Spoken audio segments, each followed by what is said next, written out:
Hello everyone, നമ്മള് ഇൻവിൻസിബിളിന്റെ comic book explanation ആണ് ചെയ്തുകൊണ്ടിരിക്കുന്നത്. ഇന്ന് നമ്മൾ മൂന്നാമത്തെ ഇഷ്യൂ ആണ് നോക്കാൻ പോകുന്നത്.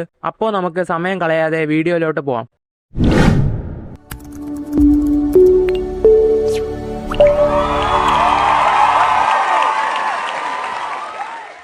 മാർക്കിന്റെ സ്കൂളിൽ ഒരു മീറ്റിംഗ് നടക്കുകയാണ്. പ്രിൻസിപ്പൾ കുറച്ച് കാര്യങ്ങൾ പറയുന്നുണ്ട്.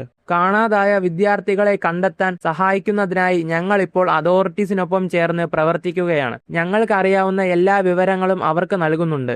ഞാൻ എല്ലാവരോടും പ്രത്യേകം പറയേണ്ട ഒരു കാര്യമുണ്ട്. ഇത് പാനിക് ആകാനുള്ള സാഹചര്യമല്ല. പല ദിവസങ്ങളായാണ് ഈ 3 വിദ്യാർത്ഥികളെയും മിസ്സിംഗ് ആയി റിപ്പോർട്ട് ചെയ്തത്. പക്ഷേ അവർ തമ്മിൽ പരിചയമുള്ളവരായിരുന്നു. അതുകൊണ്ട് തന്നെ ഇത് അവർ തന്നെ പ്ലാൻ ചെയ്തതാകാനും സാധ്യതയുണ്ട്. ഇതുവരെ ക്രിമിനൽ ഇൻവോൾവ്മെന്റ് സ്ഥിരീകരിച്ചിട്ടില്ല. ഒന്ന് ജസ്റ്റ് സേഫ് ആയിട്ടിരിക്കാൻ ഒറ്റയ്ക്കൊന്നും ആരും വെളിയിൽ ഇറങ്ങി പോകരുത്. എന്തെങ്കിലും സസ്പീഷ്യസ് ആയിട്ട് കണ്ടുപിടിക്കുകയാണെങ്കിൽ എന്റെ അടുത്തോ ഇവിടെ ഇരിക്കുന്ന ആരുടെയെങ്കിലും അടുത്തോ ചെന്ന് റിപ്പോർട്ട് ചെയ്യുക. മിസ്സിംഗ് ആയി പോയ കുട്ടികൾ തിരിച്ചു വരുമെന്നും എല്ലാം പഴയതുപോലെ നോർമൽ ആകുമെന്നും നമുക്ക് വിശ്വസിക്കാം.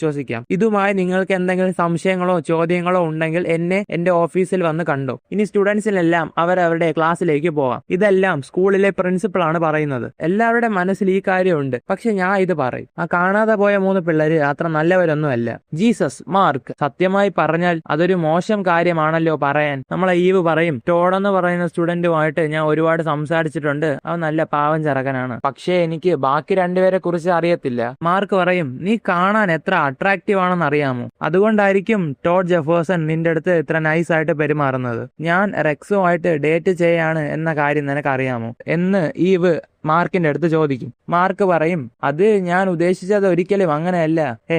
ആറ്റം ഈവ് ചോദിക്കും, നീ ക്യാൻറ്റീനിലോട്ട് പോകുന്നതാണോ അതോ എന്റെ കൂടെ ചുമ്മാ നടക്കാൻ വന്നതാണോ? മാർക്ക് പറയും, നമുക്ക് 2 പേർക്കും ഒരേ ലഞ്ച് പീരീഡ് ആണ്. അങ്ങനെ മാർക്ക് ഈവും കാഫറ്റേരിയയിൽ നിന്ന് ഫുഡ് മേടിച്ചിട്ട് അവിടെ ഇരിക്കുകയാണ്. മാർക്ക് ചോദിക്കും, ഈ സീറ്റ് ഒഴിഞ്ഞു കിടക്കുകയാണോ? അല്ല, നീ ഇരുന്നോ എന്ന് ഈവ് പറയും. അവിടെ ഞാൻ കാര്യങ്ങൾ വിയേർഡ് ആക്കിയെങ്കിൽ സോറി, നീ അങ്ങനെ തെറ്റായി കരുതാതിരിക്കാൻ വേണ്ടിയായിരുന്നു. മാർക്ക് പറയും, അതെന്തിനാ വീണ്ടും എടുത്തിടുന്നേ? അതിനെക്കുറിച്ച് നീ ആലോചിക്കണ്ട. കുറച്ചു നേരം 2 പേരും അപ്സെറ്റ് ആയിട്ട് മിണ്ടാതെ ഇരിക്കും. കുറച്ചു നേരം കഴിഞ്ഞ് മാർക്ക് ചോദിക്കും, സൂപ്പർ ഹീറോ ആയിട്ട് ഇരിക്കുന്നത് എത്ര രസമുള്ള കാര്യമാണല്ലേ? നീ കേട്ടോ, ഈ ഇടയ്ക്ക് വേറൊരു ബോംബ് ബ്ലാസ്റ്റ് ഉണ്ടായി എന്ന് ഈവ് ചോദിക്കും. റോബോട്ട് ഇതിന്റെയൊക്കെ പിന്നിൽ ആരാണെന്ന് കണ്ടുപിടിക്കാൻ ശ്രമിക്കുകയാണ്. ഈ ബോംബ് ബ്ലാസ്റ്റ് ഇത്രയ്ക്കും പവർഫുൾ ആണ്, എവിഡൻസ് എല്ലാം പെട്ടെന്ന് നശിച്ചുപോയി. സ്പോട്ടിൽ നിന്നും ഒരു എവിഡൻസ് പോലും നമുക്ക് കളക്ട് ചെയ്യാൻ പറ്റിയില്ല. ഒരെണ്ണം കഴിഞ്ഞിട്ട് 3 ആഴ്ച പോലും ആയില്ലല്ലോ. നീ ഞങ്ങളുടെ സീക്രട്ട് ലെയറിൽ വരുന്നെങ്കിൽ വന്നോ. റോബോട്ടിന് നിന്നെ കാണുന്നതിൽ സന്തോഷമായിരിക്കും. എനിക്ക് അങ്ങോട്ട് വരാൻ പറ്റുമെന്ന് അറിയത്തില്ല. എനിക്ക് ഇന്ന് രാത്രി വർക്കുണ്ട്. നീ ഇപ്പോഴും ബർഗർ മാർട്ടിൽ വർക്ക് ചെയ്യാണോ? നിന്റെ അച്ഛൻ ഒരു സെമി ഫേമസ് നോവലിസ്റ്റ് അല്ലേ എന്ന് ഈവ് ചോദിക്കും. ഞങ്ങളുടെ കയ്യിൽ പൈസയൊക്കെ ഉണ്ട്. പക്ഷെ എന്റെ അച്ഛൻ പറയുന്നത് ഇങ്ങനെ പാർട്ട് ടൈം സ്വന്തമായിട്ട് ജോലി ചെയ്യുന്നതിലൂടെ എനിക്ക് നല്ലൊരു ക്യാരക്ടർ ബിൽഡ് ചെയ്തെടുക്കാൻ പറ്റുമെന്നാണ്. അങ്ങനെ അവര് ബൈ ബൈ പറഞ്ഞ് പിരിയും. മാർക്കിന്റെ കൂട്ടുകാരൻ വില്യം വരും. അപ്പൊ വെളിയിൽ കേൾക്കുന്ന റൂമറൊക്കെ ശരിയാണ്. നിങ്ങൾ 2 പേര് സെറ്റായല്ലേ? ഓ ഹേ വില്യം, എവിടെ പോണെന്ന്? നീ കൂടുതൽ അഭിനയിക്കൊന്നും വേണ്ട. നിങ്ങൾ ബോയ് ഫ്രണ്ട് ഗേൾ ഫ്രണ്ട് ആണെന്ന് നമുക്കറിയാം. മാർക്ക് പറയും, എന്നെ വിശ്വസിക്കേ, she is not my girlfriend. അടുത്ത മാർക്ക് ജോലി ചെയ്യുന്ന കടയിലെ സീനാണ്. ഗ്രേസൺ, കസ്റ്റമേഴ്സ് വെയിറ്റിംഗ് ആണ്, പെട്ടെന്ന് ഫ്രൈസ് എടുക്ക്. ഇപ്പൊ വരാം സാർ. ഇപ്പൊ വരാന്നോ? നിനക്കറിയാം എത്ര നേരം കൊണ്ടാ കസ്റ്റമേഴ്സ് വെയിറ്റ് ചെയ്യുകയാണെന്ന്? മാർക്ക് പറയും, ഇല്ല, എനിക്ക് അറിഞ്ഞുകൂടാ. ഉണ്ടാക്കുന്ന എനിക്ക്. വെള്ളിയാഴ്ച പൈസയും ചോദിച്ചുകൊണ്ട് ഇങ്ങോട്ട് വാ. പോ, ആ ചവറെല്ലാം എടുത്ത് വെളിയിലിട്. ഫ്രൈസ് ഞാൻ നോക്കിക്കോളാം. മാർക്ക് പറയും, ഒരു കാര്യം പറയട്ടെ, ഇനി എനിക്ക് ജോലി വേണ്ട. ഓ തൈര് എന്നും പറഞ്ഞ് മാർക്ക് അവിടെ നിന്ന് ഇറങ്ങിപ്പോവും. ഓ അച്ഛൻ ഇന്ന് എന്നെ കൊല്ലും. അമ്മ ഇന്നത്തെ ആഹാരം അടിപൊളിയായിരുന്നു എന്ന് മാർക്ക് പറയും. അപ്പൊ ഒമ്നിമാനും പറയും, ഹണി ഇന്ന് നല്ല ഭക്ഷണമായിരുന്നു. അപ്പൊ ഡെബി പറയും, താങ്ക്സ്, പക്ഷേ പാത്രങ്ങളെല്ലാം നിങ്ങൾ തന്നെ വൃത്തിയാക്കി വെക്കും. ഓ നാശം. ഒമ്നിമാൻ മാർക്കിന്റെ അടുത്ത് ചോദിക്കും, ഇന്നത്തെ വർക്ക് എങ്ങനെ ഉണ്ടായിരുന്നു? Oh fine. പാത്രം വാഷ് ചെയ്യണോ റിൻസ് ചെയ്യണോ എന്ന് മാർക്ക് പറയും. ഒമ്നിമാൻ പറയും, നീ ഇപ്പോ ഒരു ആക്റ്റീവ് സൂപ്പർ ഹീറോ അല്ലേ? അപ്പൊ നിനക്ക് ഒരുപാട് ഡ്യൂട്ടീസ് കാണും. നിനക്ക് പൈസക്ക് കുറവൊന്നുമില്ലല്ലോ. അപ്പൊ പിന്നെ ആ ജോലി അങ്ങ് ക്വിറ്റ് ചെയ്യുന്നതായിരിക്കും നല്ലത്. മാർക്കിനും അത് കേട്ടപ്പോ ഒരു സമാധാനമായി. ഹേ മാർക്ക്, എന്താണ് നീ ചെയ്യുന്നത്?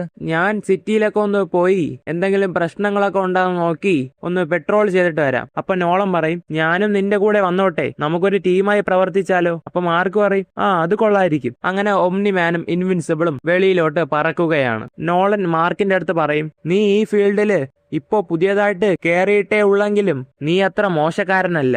എന്ന് പറഞ്ഞിട്ട് അടുത്ത സെക്കൻഡ് മാർക്ക് താങ്ക്സ് ഡാഡ് എന്ന് പറഞ്ഞതും നോളൻ പെട്ടെന്ന് പറന്നു പോകും. എന്നിട്ട് ഒമ്നിമാൻ പെട്ടെന്ന് തന്നെ വരും. ഒമ്നിമാൻ അതായത് നോളൻ പറയും സോറി അബൌട്ട് ദാറ്റ്, അവിടെ താഴെ യൂണിവേഴ്സിറ്റി സയൻസ് ലാബില് തീപിടുത്തം ഉണ്ടായിരുന്നു എന്നിട്ട് പറയും. അപ്പോ പറഞ്ഞു വന്നത് ഈ കഴിഞ്ഞു പോയ 3 മാസം നീ ഒരുപാട് നല്ല കാര്യങ്ങൾ ചെയ്തു എന്നിട്ട് പറയും. ഹോണസ്റ്റ് ആയിട്ട് പറയുകയാണെങ്കിൽ ഞാൻ ഇംപ്രസ് ആയി. അപ്പൊ മാർക്ക് പറയും ഡാഡ് നിങ്ങൾ അങ്ങനെ പറഞ്ഞത് എനിക്ക് ശരിക്കും വലിയ കാര്യമാണ്, താങ്ക്സ്. എനിക്ക് താങ്ക്സ് പറയണ്ട, ഇങ്ങനെ തന്നെ നീ തുടർന്ന് ചെയ്താൽ മതി. അച്ഛാ നോക്ക് ആ ഡാം ഇപ്പൊ പൊട്ടും. ഒമ്നിമാൻ പെട്ടെന്ന് ആ സ്പോട്ടിലോട്ട് പോകും. മാർക്ക് പറയും ഷോ ഓഫ്. ഉച്ചഭക്ഷണം വേണോ എന്ന് നോളൻ മാർക്കിന്റെ അടുത്ത് ചോദിക്കും. അങ്ങനെ അവര് രണ്ടുപേരും ഒരു കടയിൽ ഇരുന്ന് ഫുഡ് കഴിക്കുകയാണ്. ഇതെങ്ങനെ ഗ്രാജുവലി നാച്ചുറൽ ആയിട്ട് എന്റെ പവേഴ്സും എബിലിറ്റീസും ഇൻക്രീസ് ആവോ, അതാ ഞാൻ ഇനി പ്രാക്ടീസ് ചെയ്യണോ? എനിക്ക് അച്ഛനുമായിട്ട് കീപ്പപ്പ് ചെയ്ത് ഒരുമിച്ച് നിൽക്കാൻ പറ്റുന്നില്ല എന്ന് മാർക്ക് നോളന്റെ അടുത്ത് ചോദിക്കും. നോളൻ മറുപടി പറയും നിനക്ക് വയസ്സാവും തോറും കൂടുതൽ സ്പീഡിന് ഫാസ്റ്റ് ആയിട്ട് പറക്കാൻ പറ്റും. ഹോണസ്റ്റ് ആയിട്ട് പറയുകയാണെങ്കിൽ ചിലപ്പോൾ നീ എന്റെ അത്രയും പവർഫുൾ ആയി വരണമെന്നുമില്ല. അങ്ങനെ ഇൻക്രീസ് ആയില്ലെങ്കിലും എനിക്ക് വലിയ പരാതിയൊന്നുമില്ല. നോളൻ പറയും വേറൊരു കാര്യം എന്തെന്നാൽ നിനക്ക് ഇപ്പോഴും നിന്റെ പവേഴ്സ് എങ്ങനെ ഉപയോഗിക്കണമെന്ന് അറിയത്തില്ല. അതും പറഞ്ഞ് ഓ ജീസ് മാർക്ക് ഞാൻ 1 മിനിറ്റ് കഴിഞ്ഞ് ഇപ്പൊ വരാം. അങ്ങനെ ഓമ്നിമാൻ പറന്നു പോയിട്ട് പെട്ടെന്ന് തന്നെ വീണ്ടും തിരിച്ചു വരും. മാർക്ക് ഇതില് എനിക്ക് നിന്റെ സഹായം വേണം. അങ്ങനെ അവര് രണ്ടുപേരും ആ സ്പോട്ടിലോട്ട് പോവുകയാണ്. ഒരു പോർട്ടൽ ഓപ്പൺ ആയിരിക്കുന്നു. ഏലിയൻസിനെ പോലെ കുറെ ക്രീച്ചേഴ്സ് വേറൊരു യൂണിവേഴ്സിൽ നിന്ന് പോർട്ടൽ ഓപ്പൺ ചെയ്ത് ഭൂമിയിലോട്ട് കുറെ ക്രീച്ചേഴ്സ് അറ്റാക്ക് ചെയ്യുകയാണ്. നോളൻ പറയും അതിന് സമയമില്ല. അങ്ങനെ നമ്മളെ ഇൻവിൻസിബിളും ഒമ്നിമാനും ആ പോർട്ടൽ വഴി വന്ന ക്രീച്ചേഴ്സുമായിട്ട് ഫൈറ്റ് ചെയ്യാണ്. മാർക്ക് പറയും ഓ ഇവർ ഒരുപാട് പേരുണ്ടല്ലോ, ഇവരെന്താ വന്നുകൊണ്ടിരിക്കുന്നേ? നോളൻ പറയും ആ പോർട്ടൽ വഴി ഇവര് വന്നുകൊണ്ടേ ഇരിക്കുകയാണ്, ഇതിനൊരു അവസാനമില്ലെന്നാണ് തോന്നുന്നത്. ഇൻവിൻസിബിള് അതിലൊരു ക്രീച്ചറിനെ പിടിച്ചിട്ട് നിങ്ങൾ എന്തായാലും ഇവിടെ ഭൂമിയിലുള്ള ആളുകളല്ല, നിന്റെ വീട്ടിലെത്തിക്കാൻ ഞാൻ സഹായിക്കാം എന്നും പറഞ്ഞ് അവനെ പോർട്ടലിന്റെ അകത്തോട്ട് എടുത്തെറിയും. ഒമ്നിമാൻ പറയും നമ്മൾ വേറെ ഏതോ ഡൈമെൻഷനിലുള്ള ക്രീച്ചേഴ്സ് ആയിട്ടാണ് ഫൈറ്റ് ചെയ്യുന്നത്, ഞാൻ മുമ്പെങ്ങും ഇതുപോലെ ഒന്നിനെയും കണ്ടിട്ടില്ല. അതിന്റെ അർത്ഥം ഇതുപോലെ മില്യൺസ് ഓഫ് സോൾജേഴ്സ് ഈ പോർട്ടലിന്റെ അപ്പുറത്ത് കാണും, ഇതിനൊരു അവസാനം കാണത്തില്ല. ഇതിനെല്ലാം ആ പോർട്ടലിനകത്ത് കയറ്റി ആ പോർട്ടൽ ക്ലോസ് ചെയ്യാൻ ഒരു വഴി നമ്മൾ കണ്ടുപിടിക്കണം. മാർക്ക് പറയും എന്തെങ്കിലും ഐഡിയ ഉണ്ടോ? നോളൻ പറയും ഇതുവരെ ഇല്ല. മാർക്ക് അതിലൊരുത്തനുമായിട്ട് ഫൈറ്റ് ചെയ്തോണ്ടിരിക്കുമ്പം ഇത് എനിക്ക് മാത്രമാണോ, ഇവൻ ഭയങ്കര സ്ലോ ആയിട്ട് ഫൈറ്റ് ചെയ്യുന്നു. അപ്പൊ നോളൻ പറയും ഞാനും നീ പറഞ്ഞപ്പോഴാണ് ശ്രദ്ധിച്ചത്, ഇവരുമായിട്ട് ഫൈറ്റ് ചെയ്യുന്നത് ഭയങ്കര ഈസി ആയി മാറുന്നു. മാർക്ക് പറയും അച്ഛാ ഇവൻ പെട്ടെന്ന് 1 മിനിറ്റ് കൊണ്ട് വയസ്സായ കിളവനായി മാറി. അപ്പൊ നോളൻ പറയും ഇവരുടെ ഡൈമെൻഷനില് ടൈം ഡിഫറന്റ് ആയിട്ടായിരിക്കും പ്രവർത്തിക്കുന്നത്, എല്ലാ എണ്ണവും കൊതുകിനെ പോലെ മരിച്ചു വീഴും. ഇവർ ഒരുപാട് പേരുണ്ട്, അത് മാത്രമാണ് ഇവരുടെ ഒരു പ്ലസ് പോയിന്റ്, അല്ലെങ്കിൽ നമ്മൾ ഈ ബാറ്റിൽ എപ്പോഴേ ജയിച്ചേനെ എന്ന് മാർക്ക് പറയും. ഞങ്ങൾ ഇപ്പോഴും തോറ്റിട്ടില്ല, എന്റെ പ്ലാനറ്റിൽ നിന്ന് ഇറങ്ങിപ്പോ. അച്ഛാ ഇറ്റ്സ് ഓക്കെ ഡാഡ്, അവരെല്ലാം പോവുകയാണ്, എല്ലാം തീർന്നു. നോളൻ പറയും നീ പറഞ്ഞത് ശരിയാണ്, നമുക്ക് പോവാം. അവര് ഇങ്ങനെ വയസ്സായി ചത്ത് വീണില്ലായിരുന്നെങ്കിൽ ഞാൻ മറ്റുള്ള സൂപ്പർ ഹീറോസ് ആയ ഗാർഡിയൻസ് ഓഫ് ദ ഗ്ലോബിനെയോ മെഗാഫോഴ്സിനെയോ അല്ലെങ്കിൽ 2 ഗ്രൂപ്പിനെയോ വിളിച്ചേനെ. അത്രയ്ക്കും കാര്യങ്ങൾ കൈവിട്ടു പോകുന്നത് ഞാൻ ശ്രദ്ധിച്ചില്ലായിരുന്നു എന്ന് മാർക്ക് മറുപടി പറയും. എന്തായാലും അത് കഴിഞ്ഞല്ലോ, ഇനി അതിനെക്കുറിച്ച് ആലോചിക്കണ്ട.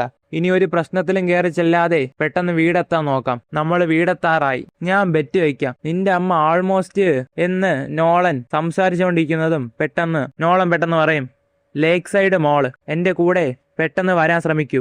മാർക്ക് പറയും നാശം, ഇനി എന്തോന്ന്, സമയമില്ല.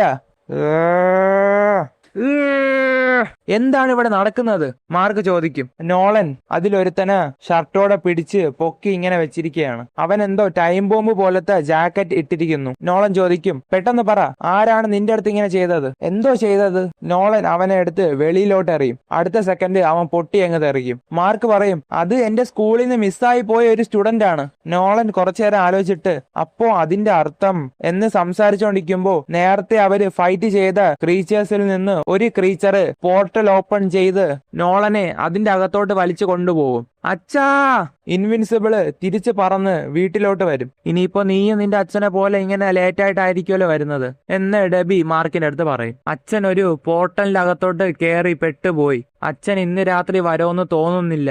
കുറച്ചു മുമ്പ് നമ്മൾ കുറച്ച് ഏലിയൻസുമായിട്ട് ഫൈറ്റ് ചെയ്തായിരുന്നു, അതുങ്ങളാണ് പിടിച്ചോണ്ട് പോയത്. അച്ഛന് കുഴപ്പമൊന്നും ഇല്ലെന്നാണ് എന്റെ വിശ്വാസം. ഡെബി മറുപടി പറയും ഓ അപ്പൊ കുറച്ച് പന്നീന്റെ ഇറച്ചി നമുക്ക് എക്സ്ട്രാ കിട്ടും. ഡെബി ഇങ്ങനെ പറയുമ്പോ തന്നെ ഒമ്നിമാന്റെ പൊട്ടൻഷ്യൽ നമുക്ക് മനസ്സിലാവും. സോ അനദർ നല്ലൊരു ഇഷ്യൂ കഴിഞ്ഞിരിക്കുകയാണ്. എല്ലാവരുടെയും അഭിപ്രായങ്ങൾ താഴെ കമന്റ് ചെയ്യുക. അടുത്ത ഇഷ്യൂവിൽ നമുക്ക് കാണാം.